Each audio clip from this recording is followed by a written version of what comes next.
जय हिंद। देखिए, Donald Trump अभी फिर पगला गया है। उसने ईरान के बाद अब ओमान को धमकी दे दिया है और ये दोनों मिलकर अगर ये चोक करना चाहे ना तो ये हमेशा के लिए चोक कर देंगे सब इसको। और जिस तरह से ट्रंप का लक्षण है उस हिसाब से अभी गैस और पेट्रोल का रेट और बढ़ाने का ये प्रयास कर रहा है। युद्ध लंबा जा रहा है तो और बढ़ेगा। और ईरान जो है अमेरिका और जो भी ऑयल ले जाने वाले शिप हैं उस पर पूरी नकेल कस चुका है। अमेरिका के जो जितने बड़े एयरक्राफ्ट हैं वो हार्मुज जल संधि और ईरान के पास समुद्र ज्यादा गहरा नहीं है तो वहां बड़े जहाज काम नहीं आ सकते हैं। और वहां ईरान पहले से तैयारी कर रखा है अपनी पनडुब्बियों का। उसने बड़े छोटे आकार के पनडुब्बी बनाया है। उस पनडुब्बियों में सबसे खतरनाक जो है वो गदीर पनडुब्बी है। ये बहुत छोटी आकार की पनडुब्बी, अमेरिका की पनडुब्बी से 10 गुना छोटी है। और इसकी खासियत क्या है, ये नीचे चली जाती है और तलहटी पे बैठ जाती है जिसे बॉटम रेस्टिंग कहते हैं। दुनिया की कोई पनडुब्बी जो है वो युद्ध वाली पनडुब्बी है वो जमीन पे जाके नहीं बैठती है, ये जमीन पे बैठ जाएगी। अब जब जमीन पे बैठ जाएगी तो रडार जो होता है, सोनार अंदर जो देखता है वो इसे देख नहीं पाएगा, उसे लगेगा कि जमीन की बनावट ऐसी है। और ये क्या करेगा, अपना प्रोपल्सन सिस्टम को ऑफ कर देगा, अपने इंजन को ऑफ कर देगा और इसके सामने जो सोनार लगा हुआ है उस सिस्टम को भी ऑफ कर देगा। और जैसे ही कोई दूसरा दुश्मन का जहाज या दुश्मन की किसी भी तरह के जहाज आता है या जिन जहाजों को ईरान चाहता है कि हॉर्मुज न छोड़े उस पर हमला करना, वो या तो यहां से टॉर्पीडो मार देता है या फिर वहां पे जाके माइंस लगा देता है। और ये इतनी छोटी पनडुब्बियां होती है कि ये पकड़ में नहीं आ पा रही हैं। और ये टॉर्पीडो और माइंस दोनों लगाने में माहिर होती है। माइंस जो होगा, जहां कहीं भी कंपन होगा जहाज आएगी उससे जाके अब ब्लास्ट कर जाता है। जब माइंस ब्लास्ट करता है तो कुछ सेकंड के लिए वहां का पानी हट जाता है। अब जो जहाजें होती हैं, पानी की जहाजें इतनी लंबी होती हैं और लोहे का स्ट्रक्चर होता है, स्टील का स्ट्रक्चर, वो पानी के ऊपर तैर रहा होता है। अचानक से पानी हटता है तो वो लोहे का स्ट्रक्चर जब नीचे जाता है एक साइड से, जैसे बीच से हुआ यहाँ पे ब्लास्ट हुआ, तो इतना लंबा स्ट्रक्चर है, एक सेकंड के लिए भी अगर पानी हटा तो स्ट्रक्चर यहां से नीचे बैठता है, जैसे नीचे बैठा तो क्रैक कर जाता है और जहाज वहीं पे डूब जाती है। ईरान जो है अभी सबसे खतरनाक अपना हूत नाम के टॉर्पीडो को इस्तेमाल कर रहा है। हूत क्या है, उसकी एक पनडुब्बी के अंदर बनाया गया टॉर्पीडो है। टॉर्पीडो पानी के अंदर चलने वाली मिसाइल को हम टॉर्पीडो कहते हैं। पहले जो टॉर्पीडो थी वो 60 किलोमीटर प्रति घंटा की स्पीड से चलती थी, लगभग 60 की स्पीड से चलती थी। अभी उसने एक बनाया हूत टॉर्पीडो। इसमें क्या किया, उसने दिमाग लगाया। इस टॉर्पीडो मिसाइल की जो एग्जॉस्ट होती थी, जो धुआं होता था, उसको क्या किया, ये बाहर कैप लगा दिया। इस धुआं को कैप लगा दिया, अब ये निकलेगा ही नहीं और इसको अंदर इंटीरियर से आगे ले आ दिया, इंटीरियर से आगे ला दिया। अब इसके आगे ये क्या कर रहा है, ये आगे इसने एक जेट सिस्टम लगा रखा है, एग्जॉस्ट को भी यूज कर रहा है और आगे इसके पंप भी लगा हुआ है। और ये अपने आगे एक एयर बबल बना देता है। जब ये एयर बबल बन जाता है तो इसके पास जो हवा का ड्रैग था वो ड्रैग खत्म हो जाता है। जो पनडुब्बी, जो मिसाइल यानी टॉर्पीडो 60 की स्पीड से चल रही थी, अब वो चलने लगी है 360। इतनी तेज रफ्तार से पानी के अंदर आने वाले मिसाइलों को कोई नहीं रोक सकता है। इस वजह से ईरान ज्यादा डूबा पा रहा है। इसके साथ ही ईरान का जो मॉस्किटो फ्लीट है उसमें जुल्फिकार जो इसके कामाकाजी शिप्स हैं, इनमें सबसे खतरनाक चीज क्या है कि एक तो ये आकार में बड़े छोटे होते हैं और इनके अंदर माइंस लगे होते हैं और ये बारूद से भरा होता है, यानी ये खुद जहां टकराएगा वहां ब्लास्ट होगा। इसके अलावे क्या होता है, इसके ऊपर मशीन गन लगा के रखा है और मिसाइलें होता है, यानी ये जब तक पास आ रहा है तब तक तो मिसाइल चलाते रहता है। और जैसे ये किसी दुश्मन के जहाज से के पास आ जाता है तो इसके आगे एक ट्रिगर मैकेनिज्म होता है, ये जहाज जिससे टकराएगा उसे ब्लास्ट कर देगा। तो इसके ऊपर जो चला रहा है ये पानी में कूद जाता है और पानी में कूद के तैर के निकल जाएगा अपना स्पीड बोर्ड, अपना जो भी लाइफ जैकेट पहना रहेगा वहां से, क्योंकि हरमुज जल संधि बहुत ज्यादा है नहीं होया तो फिर इसे रेस्क्यू कर लिया जाएगा। अब ये इतने खतरनाक क्यों है समझिएगा। इसके लिए 3 सबसे खतरनाक चीज होता है। पहला कि ये ससुरा खुद मिसाइल मार रहा है, तो एक तो ये खुद मिसाइल मार रहा है, पहला खतरा। और अपने आप में ये बम है कि अगर ये इसका मिसाइल खत्म हुआ, ये टकरा के फटेगा, तो ये दूसरा खतरा। तीसरा खतरा, ये एक साथ आते हैं एकदम मच्छर की तरह झुंड बना के, कितना को मारिएगा आप, जहाज को मारिएगा कि जहाज से आने वाली गोली को मारिएगा कि उससे आने वाली मिसाइल को मारिएगा, पूरी सिस्टम को सैचुरेट कर देता है ये जो उसका मच्छर फ्लीट होता है। और इसके अलावे जब ये किसी दूसरे जहाज से टकराता है तो भी ब्लास्ट कर देता है। और ईरान का शहीद ड्रोन जो है इसने तो पूरी तबाही मचा रखा है। इतनी बड़ी संख्या में ये शहीद ड्रोन का इस्तेमाल कर रहा है कि इसको रोक पाना बड़ा मुश्किल है। अभी दुबई से लेके कतर हो गया, बहरीन हो गया, कुवैत हो गया, हर जगह इसने मार रखा है वहां पे ड्रोन से। इसके साथ ही इतना ज्यादा ये बैलिस्टिक और क्रूज मिसाइल मार देता है कि जो दुश्मन का रडार है वो सेचुरेट होके कंफ्यूज हो जाता है कि पहले किसका काउंटर किया जाए या बाद में किसका काउंटर किया जाए। जैसे किसी भी मिसाइल की क्षमता है, अमेरिका का जो सबसे एडवांस रडार था जो जॉर्डन में लगा हुआ था, ऐसा नहीं है कि वो रडार ने अमेरिका का साथ नहीं दिया, उन सारे रडार ने एक एक मिसाइल को ट्रैक किया, एक एक ड्रोन को ट्रैक किया जो ईरान से आ रहे थे। लेकिन जो उस रडार जिसने आदेश दे रहा था तो वहां 60 मिसाइलें लगी हैं और सामने से ईरान 200 ड्रोन चला दे रहा है, 150 ड्रोन चला दे रहा है। अब आप बताइए इतनी खतरनाक स्थिति में जब उधर से 150-200 ड्रोन आ रहे हैं और इधर काउंटर करने के लिए 60 मिसाइल ही खड़ी है, तो 60 का 60 काउंटर कर दिया, उसके बावजूद 50-60 आके डायरेक्ट लग जाता था। लोकेशन कौन बता रहा है? तो लोकेशन चाइना बता रहा है, एग्जैक्ट लोकेशन रशिया और चाइना बता दे रहे हैं कि एग्जैक्ट यहीं पर मारो, वहां पे ईरान हमला कर दे रहा है। और ये बैलिस्टिक मिसाइल और क्रूज मिसाइल पूरी तरह से एयर डिफेंस को खत्म कर दे रहा है। आज के समय एयर डिफेंस को खत्म करना, सबसे पहले युद्ध में दुश्मन के रडार को मारना है। अभी भारत एक नया मिसाइल बना रहा है। भारत ने भी इस युद्ध से दूर से ही बहुत कुछ सीखा है। अभी हम लोगों ने भी कामाकाजी ड्रोन बहुत अच्छी संख्या में बनाने लगे। हम लोग का भी शेषनाग ड्रोन है। अभी बहुत खतरनाक भारत की डीआरडीओ एक मिसाइल बना रही है, रुद्रम मिसाइल। ये मिसाइल क्या करेगी, दुश्मन का रडार कहां लगा हुआ है और वो किधर वेव छोड़ रहा है, उस वेव को सूंघते हुए पहुंच जाएगी। इतना खतरनाक है और इसका परीक्षण भी हो रहा है, बहुत जल्दी हो जाएगा। तो इससे ही हम लोग पाकिस्तान और चाइना का इलाज करेंगे। देखिए किसी शिप के ऊपर ईरान जो मार रहा है, इतना सटीक कैसे मार रहा है, जैसे ये दुश्मन का कोई शिप है, अब यहां से ये जा रहा है, इस पर कितने तरह से अटैक होगा। तो यहां से मारेगा पहले बैलिस्टिक मिसाइल, एक नंबर तो पहले मार दिया बैलिस्टिक मिसाइल, उसके बाद मार देगा इस पे ड्रोन से हमला कर देगा। ये पानी वाली जहाज है, ये अपने आप में बारूद है और साथ साथ ये मिसाइल भी चला रही है। नीचे पनडुब्बी है, ये भी टॉर्पीडो मार देती है, टॉर्पीडो से बचिएगा तो माइंस बिछा देती है। यानी इतना ज्यादा 7-8 कैटेगरी से हमला हो जाता है। एक ड्रोन आएगा, एक तो ड्रोन आएंगे नहीं, 10-20 ड्रोन आएंगे, उसके बाद मिसाइलें आएंगी इसके ऊपर, ये आएंगे 10-50 की संख्या में और मिसाइल चलाते हुए आएंगे। इधर नीचे से पनडुब्बी जो है इधर से टॉर्पीडो मार देगी और नहीं तो 10-20 तो यहाँ माइंस लगा देगी। अब बेचारा ये शिप वाला कहां जाए। तो इसी वजह से अभी तक हारमुज को अमेरिका नहीं खाली करा पा रहा है, क्योंकि you can not fight with geography. देखिए जो कोई भी ज्योग्राफी से लड़ने की कोशिश का है वो हार गया है। जैसे कोई मराठों को हराने जाएंगे, वो मराठे पहाड़ की लड़ाई के लिए माहिर थे। कोई जाए वियतनाम में जंगल में हराने के लिए अमेरिका को, अमेरिका जंगल में नहीं हरा पाया वियतनाम को और अमेरिका को भागना पड़ा। कोई अफगानों को पहाड़ पे हरा के दिखाए, अफगानिस्तान में नहीं हरा सकते हैं। तो उसी तरह ईरान भी पूरी तरह पहाड़ है और नीचे उसका जो फारस की खाड़ी है वो उथला सागर है, वहां उतनी गहराई नहीं है। ईरान के पास अब अपने तेल निकालने के लिए जो क्षमता थी, तेल के कुएं को कभी बंद नहीं कर सकते, अदरवाइज में उसमें ब्लास्ट हो जाएगा या कुआं वो बर्बाद हो जाएगा। अब अमेरिका इस चीज को जान रहा था, तो अमेरिका ने सोचा कि हम ईरान के भी रास्ते को बंद कर देंगे तो ईरान अपना तेल ही नहीं बेच पाएगा, तो मजबूरी में इसको प्रोडक्शन बंद करना पड़ेगा और इसके कुएं खराब हो जाएंगे।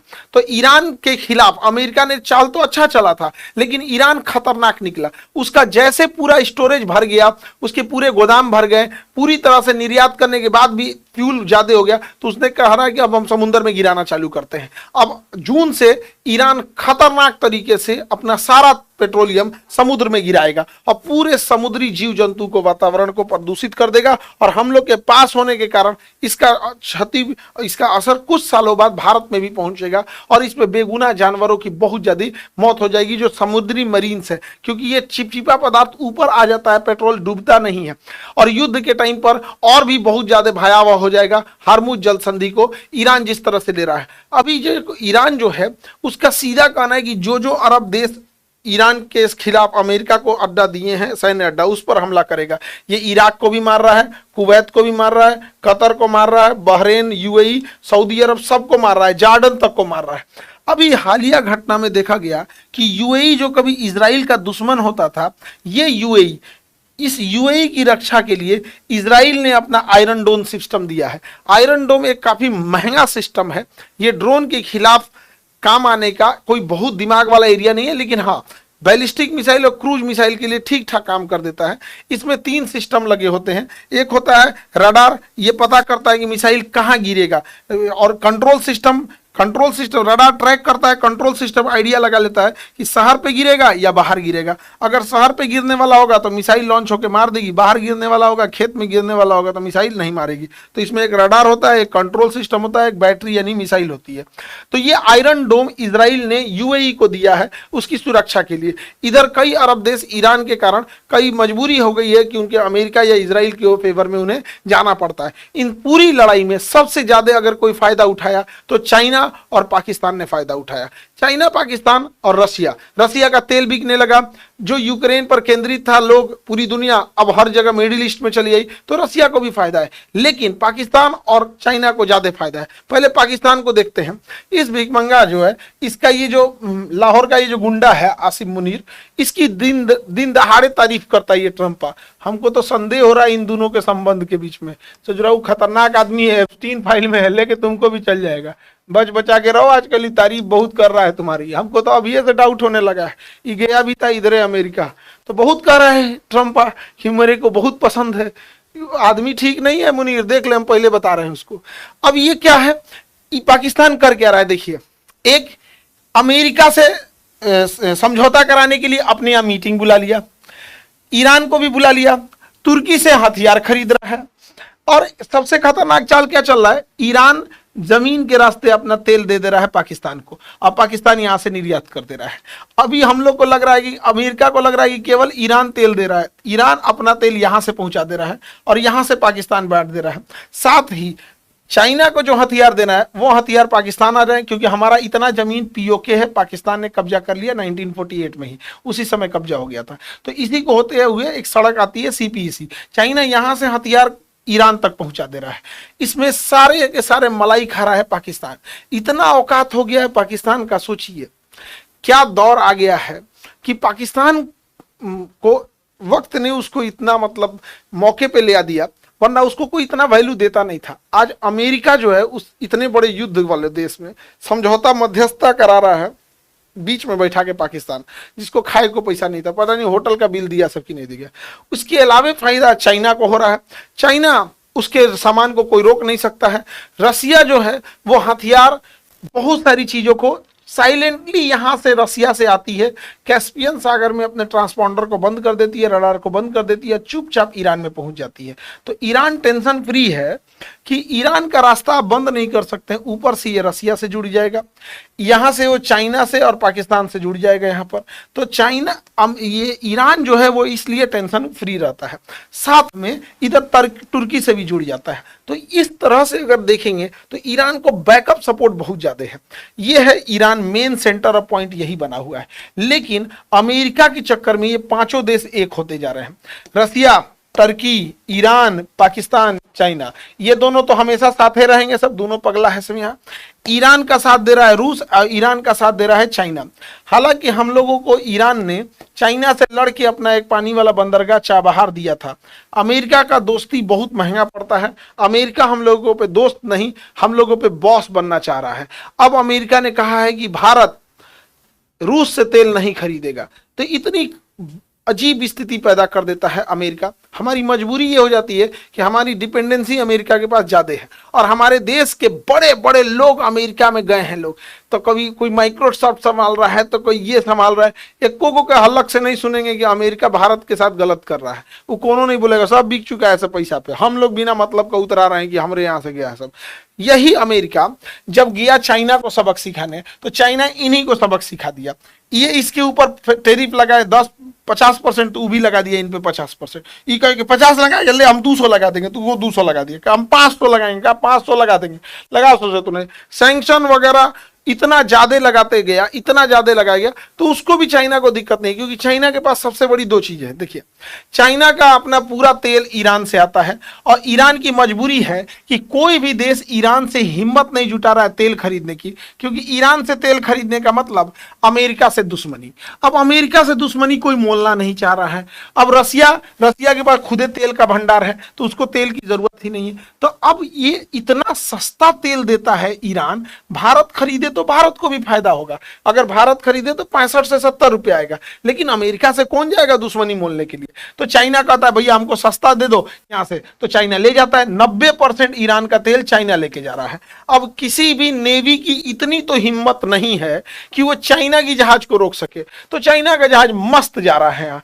इसके अलावा अमेरिका अगर धमकी देंगे तो दुनिया का सबसे ज्यादा रेयर अर्थ मेटल जो एआई चिप बनाने में, जहाज बनाने में, हवाई हेलीकॉप्टर बनाने में, सैटेलाइट बनाने में, इलॉन मस्क का टेस्ला वगैरह बनाने में, या फिर कंप्यूटर, लैपटॉप, जो भी इलेक्ट्रॉनिक चीजें उसको बनाने के लिए, मिसाइल बनाने के लिए, एटॉमिक हमला बनाने के लिए, जहाज की इंजन बनाने, पार्ट पुर्जा के लिए सबसे ज्यादा जरूरत है रेयर अर्थ मेटल्स के। और इस रेयर अर्थ मेटल के 80% पर अकेले चाइना का दबदबा है। तो ये ट्रम्प ज्यादा धमका रहे थे चाइना को ना, तो चाइना का मेरा तो तेल कोई रोक नहीं सकता है। और रही बात आप, तो रेयर अर्थ मेटल हम रोक देते हैं। चाइना ने रेयर अर्थ मेटल रोक दिया तो दौड़े दौड़े अमेरिका गया चाइना के पास, पूरे लोगों को लेके मनाने के लिए चाइना के पास। तो चाइना इतना आगे जा चुका है पैसा के मामले में कि किसी को भी वो नहीं सुन रहा है।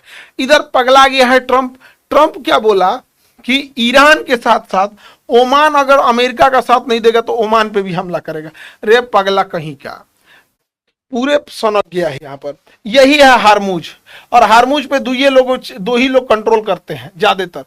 इनके पास है एक ईरान, एक ओमान। कह रहा ईरान से तो लड़िए गया, अब कह रहा है ओमान से लड़े। सोचा तो नहीं हम लोग का डीजल पेट्रोल चल जाएगा 150 रुपया, तो बहुत जल्दी ये बढ़ाएगा। अगर ओमान से युद्ध हो गया ना तो इतनी भयानक लेवल की महंगाई बढ़ेगी जिसको कोई सोच नहीं सकता है।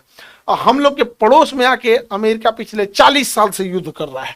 कभी लीबिया को मारा, कभी सीरिया को, इराक को, अफगानिस्तान को, अभी ईरान को लाइन से मार रहा है। लेकिन ससुरा इसको नहीं मारता। भाई इसको मारना, इसको मार, इसको मार, हम लोग भी हथियार देंगे, मार इसको, कोई दिक्कत नहीं है। तो अभी अमेरिका पागल हो गया है, कब किसको मारेगा किसी को ठीक नहीं रहता है। और तेल और गैस की महंगाई बहुत बढ़ गई है। तेल की महंगाई देखिए हुआ क्या कि क्रूड ऑयल महंगा हो गया। जिस ड्रम में भर के क्रूड ऑयल को बेचते हैं उसे हम बैरल कहते हैं। एक बैरल के अंदर 159 लीटर तेल आता है, 159 लीटर। इस युद्ध के बाद तेल की प्राइसों में इतना बढ़ावा हुआ कि कुछ एयरलाइंस डूब गई, जिसमें स्पिरिट एयरलाइन अमेरिका की सबसे फेमस थी। स्पिरिट एयरलाइंस ने अपनी पूरी संचालन बंद करके कंपनी को दिवालिया घोषित करके अब कहा कि भैया इतना महंगा तेल खरीद के हम नहीं चला पाएंगे। भारत में भी इसका महंगाई पे असर पड़ा है। अब भारत में जब महंगाई का असर पड़ा है तो देखिए पेट्रोल पंप पे लाइनें लग रही हैं। गैस इतना महंगा हो गया है कि स्टूडेंट जो बाहर रह के दिल्ली, कोटा, प्रयागराज, पटना जैसे शहरों में रह के जो पढ़ाई करते हैं, ऐसे स्टूडेंट्स को बहुत दिक्कत होता है। अब इतना ही नहीं, महंगाई एक पूरी चेन रिएक्शन होती है। अब जब गैस ही महंगा हो जाएगा तो उस गैस पे जो होटल में बना रहा था, आपको समोसा खिला रहा था, उसका समोसा महंगा हो जाएगा। होटल में जो रोटी आप खाते थे वो रोटी महंगी हो जाएगी, सब्जी महंगी हो जाएगी।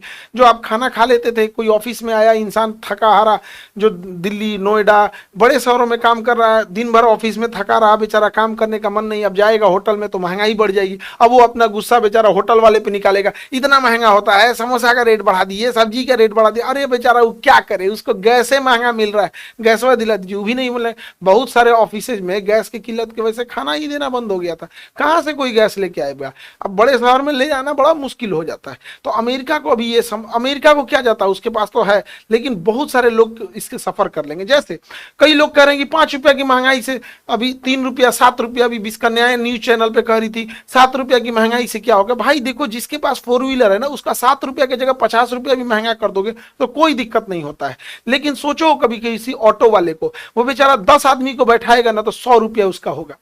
10 आदमी को ऑटो में बैठाएगा, कितने आदमी को ऑटो में बैठाता है वो? 4 आदमी को पीछे बैठा लेता है, 4, अब 10 ही मान लो, तो 10 आदमी को बैठाया वो, अब उसको 100 रुपया मिल रहा है। उसके लिए तो बहुत महंगा होता है ना 10-15 रुपया। आप अपने हिसाब से कह सकते हैं। एक छोटा बच्चा 10 रुपया मांगता है, एक बड़ा इंसान। तो न्यूज की बैठी 20 कन्याओं को तो समझ में नहीं आता है, लेकिन देश संकट की स्थिति में जब रहता है तो हमें सबको देश का साथ देना पड़ता है। लेकिन हम देश के साथ खड़े हैं उतना ही मजबूती से जितना एक गरीब इंसान खड़ा है। तो गरीब इंसान के सामने आप मजाक उड़ाओगे यार कि 7 रुपया महंगा हो गया यार। कभी गरीब के घर में बैठ के देखो, उसको महंगाई का क्या मतलब बनता है। यहाँ पे वो भी खड़ा है देश के साथ, उसे भी देश से उतनी ही मोहब्बत है जितना एक अमीर इंसान को। हमें तो लगता है उसी को ज्यादा है यहाँ पे। तो उसकी महंगाई अलग लेवल पे, आप कहाँ हैं उस पर डिपेंड करती है। आप देखिए ट्रेन के एसी डिब्बे में लोग सो के जाते हैं, लेकिन जनरल डिब्बे में देखिए बेचारों को वैसे ही कुचा के जाते हैं। गरीबी कितनी खतरनाक चीज होती है कि स्लीपर डिब्बा में जाएगा ना तो बाथरूम और गेट के पास ही खड़ा रहता है, अंदर जाने की हिम्मत नहीं होती कि 200 रुपये फाइन लगा देगा। तो होता है अभी देश संकट की स्थिति में है, ईरान युद्ध चल रहा है, बहुत जल्दी जब ये चीजें खत्म हो जाएंगी तो चीजें अपने जगह पे पटरी पे आ जाएंगी। अमेरिका कि इस जो सैंक्शन वाली नीति है इससे बचने के लिए चाइना ने सबसे जो खतरनाक काम किया वो स्विफ्ट कोड से हट गया। अभी भी हम लोग इसे हटे नहीं है, ये बहुत खतरनाक चीज है स्विफ्ट कोड, इससे हम नहीं हटे हैं। चाइना हट गया इस पे, इसने बना दिया सीआईपीएस बना दिया चाइना ने, इसको हम बता देंगे। और टी पॉट्स एक ऐसा चीज है जिसमें अमेरिका की सैंक्शन नहीं लग सकते। अगर भारत भी टी पॉट्स बना ले इस तरह से तो हम भी रूस का तेल खरीद सकते हैं, हम भी ईरान का तेल खरीद सकते हैं इनडायरेक्ट वे में, लेकिन अमेरिका से दुश्मनी हो जाता है। तो इसको हम समझाएंगे, लेकिन इससे पहले उन सारे विद्यार्थियों लोगों को ढेर सारी शुभकामनाएं जिन्होंने मेहनत से पढ़ाई किया और फाइनली बिहार पुलिस का जो रिजल्ट आया उस हजारों रिजल्ट में उनका भी अपना नाम आया। तो ऐसे बच्चे बच्चियां दोनों लोग को ढेर सारी शुभकामनाएं। और जरूरी सूचना जिनका रिजल्ट हुआ है कि 31 मई को संडे का दिन पड़ रहा है, आप लोगों को सम्मान समारोह रखा गया है संस्था में। इस बार आप लोगों को जो वर्दी दी जाएगी वो संस्था की ओर से दी जाएगी। तो जितने बच्चों लोगों का सिलेक्शन हुआ है, चाहे लड़का है या लड़की, इस बार आप लोगों को जो वर्दी देंगे केजीएस परिवार की ओर से दिया जाएगा, पूरी खान सर और उनकी टीम की ओर से पूरा आप लोग को वर्दी दिया जाएगा। और जो परंपरा के अनुसार जो आप लोग का भोजन रहता है वो भोजन की तो व्यवस्था है ही है। तो आप लोग को आना है 31 मई को, 31 मई को आएंगे आप लोग, संडे का दिन है, सुबह 11 बजे। 31 मई संडे सुबह 11 बजे केजीएस मुसल्लापुर वाले कैंपस में आएंगे। आप लोग को भोजन होगा, उसके बाद आप लोग का सम्मान होगा और केजीएस की ओर से आप लोगों को वर्दी होगी। हमें बड़ा खुशी होगी, हम अपने हाथ से आप लोग को वर्दी दें और आप लोग उस वर्दी से ईमानदारी से ड्यूटी करें। सभी लोगों को ढेर सारी शुभकामनाएं जितने बिहार पुलिस में रिजल्ट हुआ है। हम लोग मिलेंगे लोग संडे के दिन 31 तारीख को सुबह में 11 बजे, आपको अपने हाथ से भोज कराएंगे और अपने हाथ से वर्दी देंगे। आप लोग को भी बड़ा खुशी होगी, बड़ा मेहनत से रिजल्ट लगता है इस पेपर लीक के जमाने में। आई होप आप ये सब समझे होंगे। और चाइना की सीआईपीसी और टी पॉट्स जैसी प्रणाली को हम नेक्स्ट क्लास में समझा देंगे। जय हिंद।